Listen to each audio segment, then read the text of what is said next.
Hey everyone, and welcome to Already Cancelled. I'm Peter, that is Connor, and we are going to talk about Star Trek, the original series, Season 1, Episode 8. It's called Miri. Full spoilers for the episode, as always. So this one's a little bit creepy in places. Hmm. It's a touch. Kirk's doing his thing, he always has to flirt with the ladies, and it's just this time it happens to be someone who's underage. Yeah, a prepubescent. And that's a plot point. It's not even like Shades of Grey where we're just guessing she's that age. No, it's a Because I would plot have point. guessed she was older. Yeah, she looked a bit more 18 to 20-ish sort of Yeah, range. and when they was like, "Oh, she's prepubescent," I was like, "Oh, okay, this is Yeah, weird." as a little bit. A few creepy moments.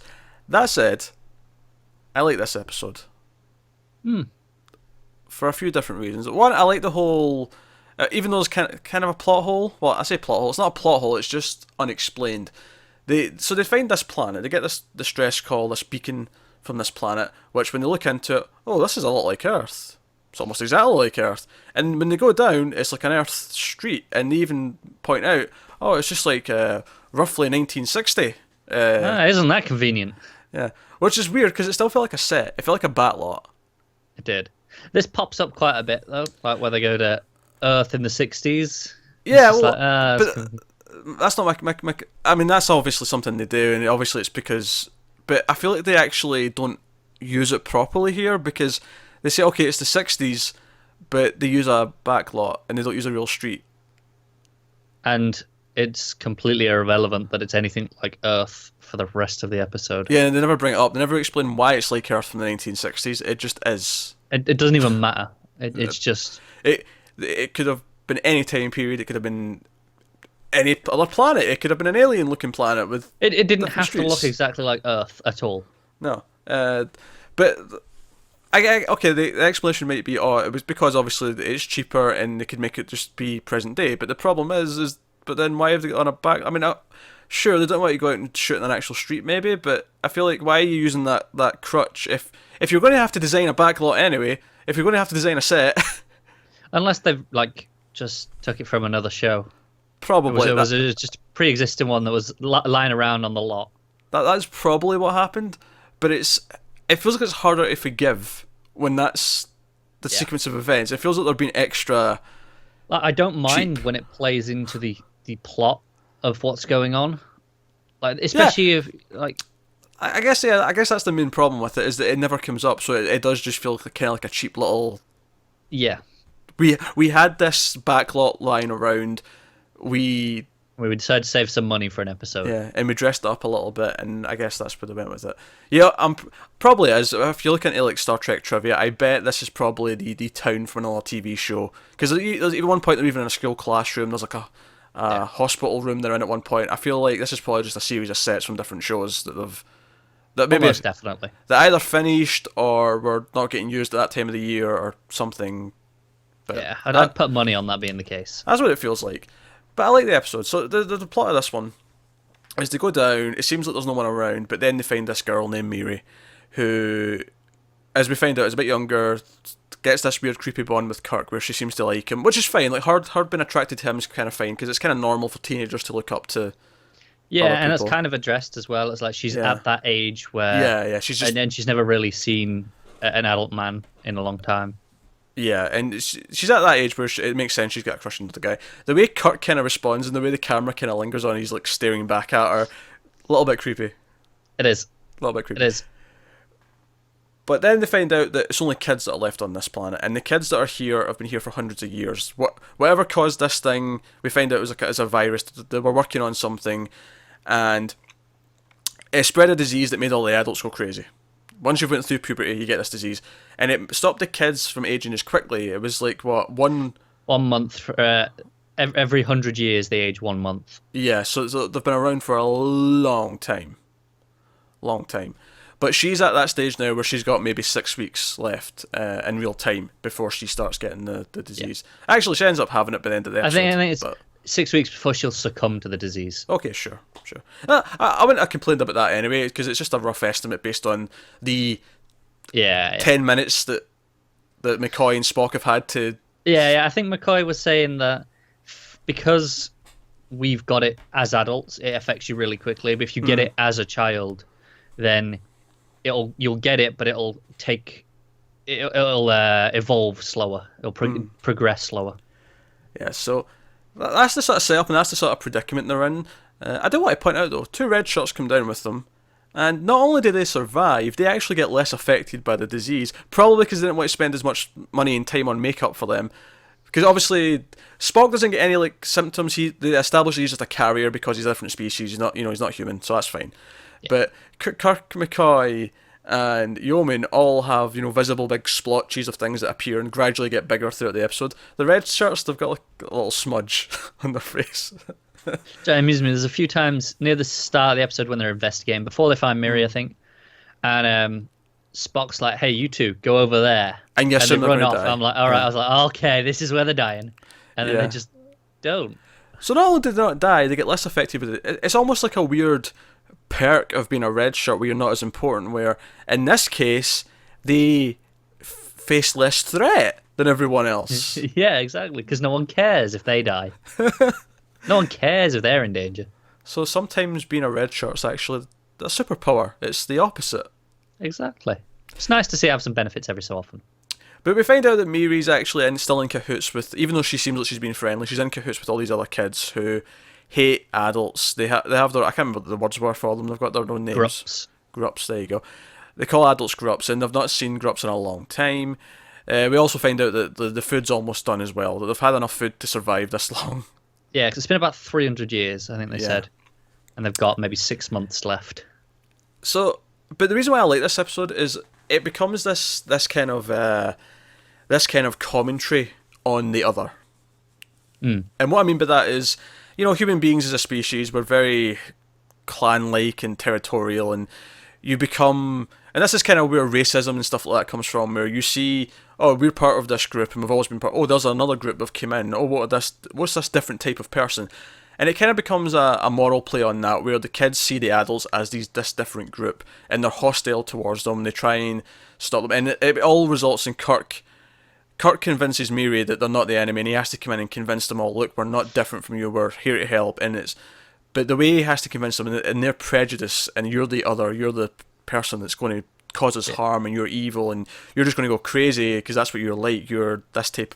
Yeah, it works a lot because obviously they're all kids. So, and even though they've aged in terms of years, they haven't got any smart. They're still kids inside. There's been no one to teach them, They're more susceptible to this kind of thinking, even more so than adults. Even though, sadly, adults are just kind of susceptible to it. But it's like it's saying this is a base reaction because, like you say, humans are tribal by nature. Yeah. Yeah, that's what it felt like to me. And I thought this episode in particular felt very ahead of its time and its messaging there. Yeah. And it was when Kirk has to go into the classroom and they actually beat the shit out of him. He's got blood. Like, they all beat him up. And although I did want to point out, the first person who hits him with a bat, one of the kids hits him with a bat, and he tries to hit him with a bat, and Kirk grabs it and throws it to the ground. You could have added a bit of a sound effect to make it sound as if it weighed more than... Yeah, the foam that it was. Yeah, it sounded like a... I would even say it sounded like one of like a hollow, like it was hollow plastic. Yeah.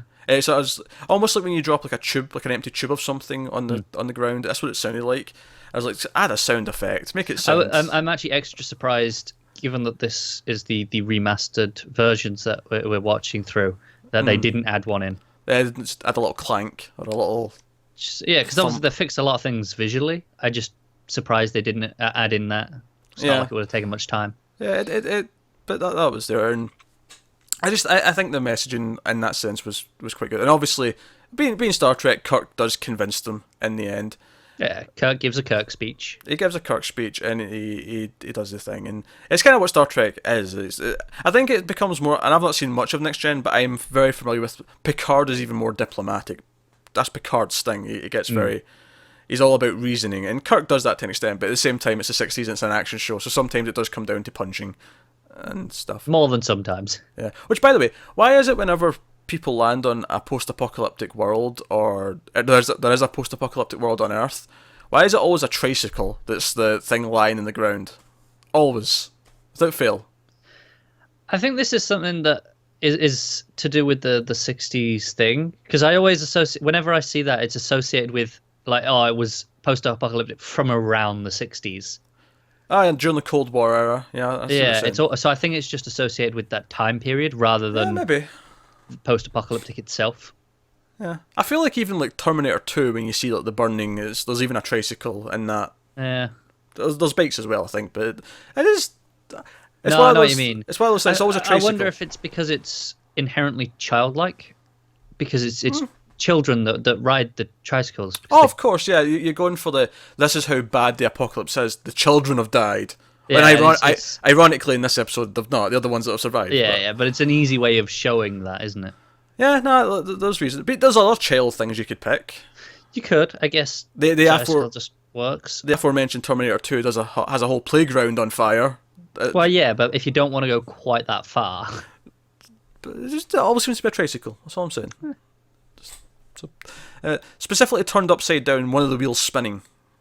Yeah. That image, just very... Often with the front wheel missing. Yeah, very ingrained in my head. That's all. But no. So we had that. We also had... As they're getting sick, it's making them go crazy, so their tempers start to flare up and all that. And we have this, again, a little bit more of that Kirk Yeoman kind of attraction comes up. Yeah. Even Miri feels kind of jealous. Just you get the sense that she's jealous of the attention that Yeoman gets. Just all fun little moments, I think. Yeah, because you have Yeoman talking to Kirk about it. Yeah, she even says, sometimes on the ship I try to get you to look at my legs. Yeah. And then she shows her leg and it's like covered in the disease and... Kirk's like, I'm good, Ta. I'm good right now. Maybe later. Maybe McCoy, fixes the... And that's the other big thing I thought was notable in the episode, is that they need the communicators, which the kids have stolen, to find out, to test the serum, the antidote that he thinks he's made, but they have to check it with equipment to make sure it's not lethal or whatever. And they're waiting on the kids getting back to do it, and Spock goes to find Kirk because he's been gone a while. This is when he's been away giving his speech. And McCoy, in a really human moment, says, nah, it's time to risk it. I get it. It's as far as he's concerned, he's going to be gone, for all intents and purposes, dead. Yeah, so anyway, he might as well, yeah. If it works, then great, it's worked. If not, then... Nothing's been lost. Nothing's been lost. As far as he's concerned, yeah. And admittedly, given the fact that the kids all walk in, with Kirk, within 2 minutes, it probably didn't need to happen. But he didn't know that. He didn't know that, but it's an example of the human spirit and taking the chances and all the rest of it. One of my funny little... It's not a very amusing episode, but one of the little lines that I did thought was quite I did think was quite funny, is at the end when they're back on the ship, and Kirk's like, oh yeah, so we've informed obviously people, and they're all cured, and they're going to send in teachers and things like that, and people who can raise them and train them as adults and whatever.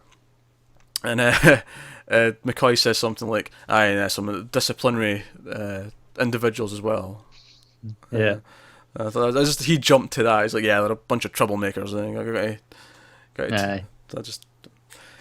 Again, it's McCoy being snarky, and I think most of the humans are in that fantasy as well, because you've got Kirk going, oh, I'm not really into older women.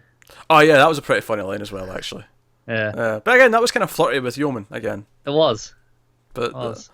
Yeah. But I added it back into the creepiness, where he's like, she really loved you, Kirk. And he never did anything in return, but it was just the long stares and oh, Miri's a very pretty name. And then she's like, Jim's a nice name, I like it. It's at a point, it's like it clarifies that he's just using her. Oh yeah, he's but playing. Before that, it doesn't feel that way. He's playing along with the crush so she'll help, and it's an easy bridge to form so that she'll help them with their investigation, and then eventually help them with the disease and everything else that's going on. It's clear that he's doing that and he's being smart about it. It's still a bit creepy. It is. I feel like, had this been made now, they would have tackled this in a slightly different way. They might have still had this plot, but they would have that way that he uses that bridge would have been tackled in a slightly, or at least would have been addressed how weird it is. Yeah, it was like, well, we've got to do it because we need. It would have been addressed, or the filmmaking would have not played it as straight as it did. The filmmaking plays it here as if he's returning the feelings, even though he's not. Whereas now I feel like the filmmaking would have established that, no, we'll film this in a way that says this is not a real feeling. Yeah, it makes it very clear it's one-sided. Yeah, exactly. Yeah. So, but other than that, I actually really like the episode because I think I like the whole abandoned planet. It's kind of creepy, quiet, searching, all that kind of sense of discovery that Star Trek brings. But then I think the messaging of we can't be tribal. We have to, the idea of the other is. Yeah. I think that stuff's quite clear in the episode, and I think it's. Definitely. Again, obviously we stress a lot about Star Trek, but for the time period, it was very forward thinking, in that sense. So yeah, I like Miri. It's a good episode. Yeah, it was good. So that's episode 8 of Star Trek. We'll be back next week with episode 9. I was going to say we're getting close to halfway, but there's 29 episodes in season 1, so we're not quite there yet. We're a while off yet. That said, it feels like we've made a proper dent in it now. I know we've got like 20 plus seasons in total to do, but we're getting there. But proper dent. This is so it was. It's a little irritating because we obviously wanted to pick up the pace as soon as we could. Once some shows started dropping off, and then we kind of found out this last few weeks that April is actually really busy, and that's going to last a while. And it's like, okay, when are we going to get time? Summer. I think during the summer we'll probably get a chance to double up for a while. We say that now. We say that now, but for all we know, once we hit June, all the network stuff's finished. Sure, there's a few shows from April still on, but it'll be quieter down. So. Yeah, that's true. Hopefully. But yeah, that's Miri, Star Trek original series. Let us know what you thought of this episode in the comments below. Like and subscribe and all that stuff. It helps us out a lot. Get us on Twitter, Meld_Fuzz for channel updates, individual Twitters for general ramblings. Connor's got chronic hiccups. If I don't say that often enough because I feel like sometimes I forget that the audience might not know that. Connor has chronic hiccups. He'll hiccup occasionally. The hiccups do not translate to Twitter, so if you get a mine, you'll avoid that entirely. No, he's just annoying for all of his own merit on Twitter. Yes, pretty much. Thanks for watching, guys. We'll see you next time.